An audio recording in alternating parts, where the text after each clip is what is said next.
Hunter x Hunter is a world full of adventure, danger, amazing nen abilities, deadbeat dads, but most importantly, mystery. Which makes Hunter x Hunter no stranger to theories fans come up with, and today, we go over some of the wildest Hunter x Hunter theories.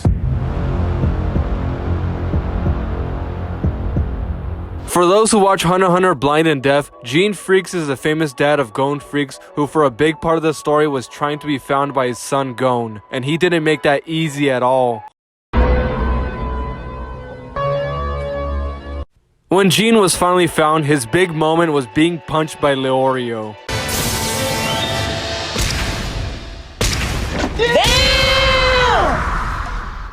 But that punch he took from Leorio later revealed an impressive thing about this mysterious hunter. For years, fans of Hunter x Hunter wondered what exactly would make Netero say Ging is a top 5 nen user in the world, and what exactly is his nen type and ability. None of that to this day has been revealed, but this one moment in the manga sold the fans the idea that he was truly a top 5 nen user. When Ging fought some henchmen who were hunting him and Periston down, he displayed the ability to use Leorio's nen ability and using it to a greater degree than was previously displayed. Not only was he remote punching people, but creating an ultrasound ability and even creating phasing bullets that go through walls and hit enemies. This one moment gave Periston and a lot of Hunter x Hunter viewers the impression that Ging's nen ability was to copy other nen abilities, but Ging quickly dismissed that idea. He said he couldn't copy any ability and it was only for punching abilities, but Ging could be lying. We already know Periston isn't exactly someone to be trusted, so the full truth of Ging's abilities are yet to be revealed. This also made people believe that Ging was a specialist because he displayed many characteristics of being independent and charismatic, which a specialist is. My goal is to become a hunter just like him. And my dream is to thank him in person one day. Hell, get off that nigga dick, bro. What is you doing? But only time will tell if Ging is even a specialist or if he can even copy any ability. While it has been said that nen users are able to improve their quality of life and in turn live longer than non-nen users, but regardless of that, Netero's age is still a surprising thing. He's estimated to be 120 plus, probably even older, and he was far from being crippled and on a wheelchair.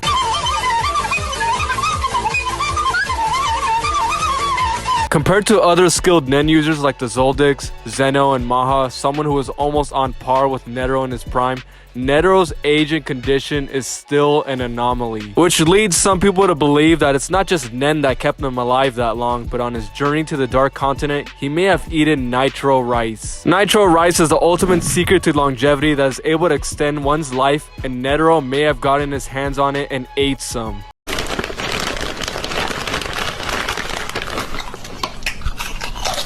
So maybe with the combination of his nen proficiency and eating nitro rice, this is why his lifespan was so much longer than usual, and maybe he would have lived way longer if it wasn't for him meeting Meruem. I feel like this theory isn't entirely that far-fetched. Knowing that Netero went to the Dark Continent, he must have gained something there that made him age more gracefully compared to other older nen users. Or maybe Netero was just infinitely better at using nen than everybody else and didn't eat any nitro rice, and he was just gonna live that long.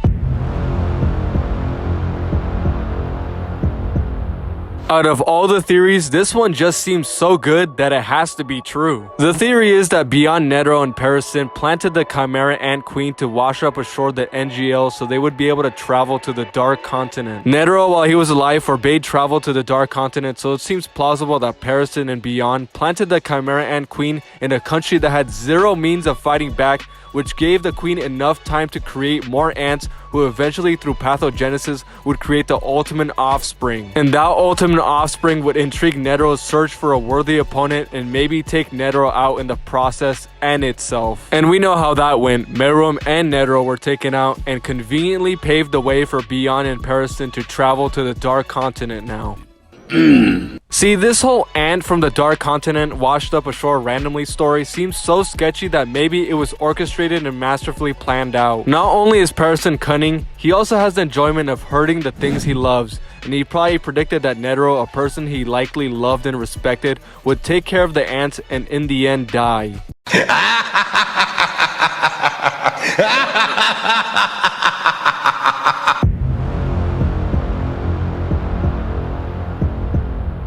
While everyone knows who Gon's dad is, what is still shrouded in mystery is who Gon's mom is. Much of that mystery would have been solved if back when Gon opened the box Ging left for him had a tape where Ging would reveal details about Gon's mom, but Gon wasn't interested and chose to stop the tape, which caused more people to wonder who even was Gon's mom and if she even actually existed. That's because during Greed Island, this card was introduced, Rank S card number 7, Pregnancy Stone, which allows any person to become pregnant, male or female, and many people theorize that Gon's mom didn't actually exist, and Ging used this card to become pregnant with Gon and not only become Gon's father but also his mother. Yeah, I just got the results back, Mr. Freaks, and I think you're pregnant. Yeah, I know. I kinda got myself pregnant. Yeah, I'm not gonna ask any questions. I know this theory sounds so silly. Ging being pregnant with Gon is just weird to think about, but if Gon just let the tape play when Ging talked about his mom, the mystery would have been solved.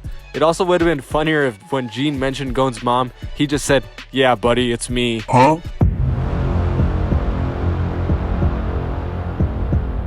For those who don't know who Sheila is, she was a character introduced in Hunter x Hunter Volume 0 who somehow hurt her leg and ended up being found by Kurapika, who nursed her back to health. And recently, Sheila was also shown to be a childhood friend of Chrollo and the Phantom Troop, who seemingly recently has been the #1 suspect in orchestrating the elimination of the Kurta clan and getting one of Chrollo's friends killed. So what does any of this have to do with Person? Well, they have a lot of similarities. Not only do they share similar features, Sheila aspired to be a hunter and Person is a hunter.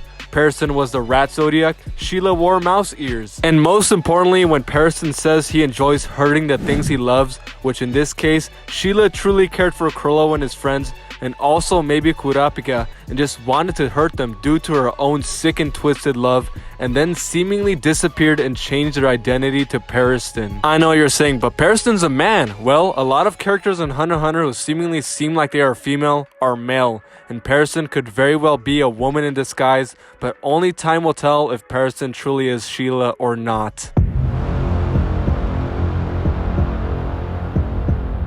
Aluka, one of the Zoldic's family sons, has been possessed by a mysterious creature for the past couple of years called Nanika, which has the ability to grant almost any wish, who over the years has more or less been confirmed to be a creature of the Dark Continent Ai. But how did Aluka even get possessed by such a thing? Well, the theory goes that Zig, another family member of the Zoldycks who went to the Dark Continent with Lynette and Netero, somehow brought back this creature from there and somehow got Aluka possessed by it. Aluka is only 13 years old, and the journey to the Dark Continent was around half a century ago. Maybe Zig held that inside of him for some time, and then when Aluka was born, and it somehow chose to possess Aluka instead of Zig. Or maybe the creature Ai was contained by the Zoldyck family and somehow got out and possessed Aluka when he was just born. None of this is confirmed, but one can only assume Zig had something to do with it. But until that mysterious family member actually comes forward and sheds some light on the situation, we may never really know.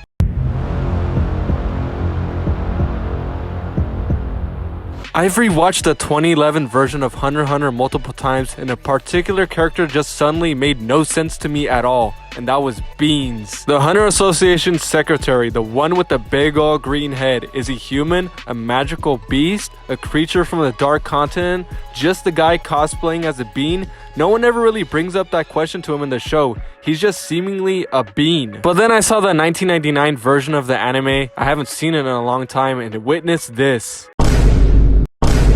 That made me come up with this. He's just a dude with a bean head shape who got the color of his skin changed in the 2011 version. And it ain't that deep. Yeah, I know, this is not a theory, but it was just something dumb that I wanted to include. So you think I'm dumb? I mean, you do look like a bean. So those are just a little bit of the wildest Hunter x Hunter theories that I've come across the last couple of years that are still basically unsolved mysteries.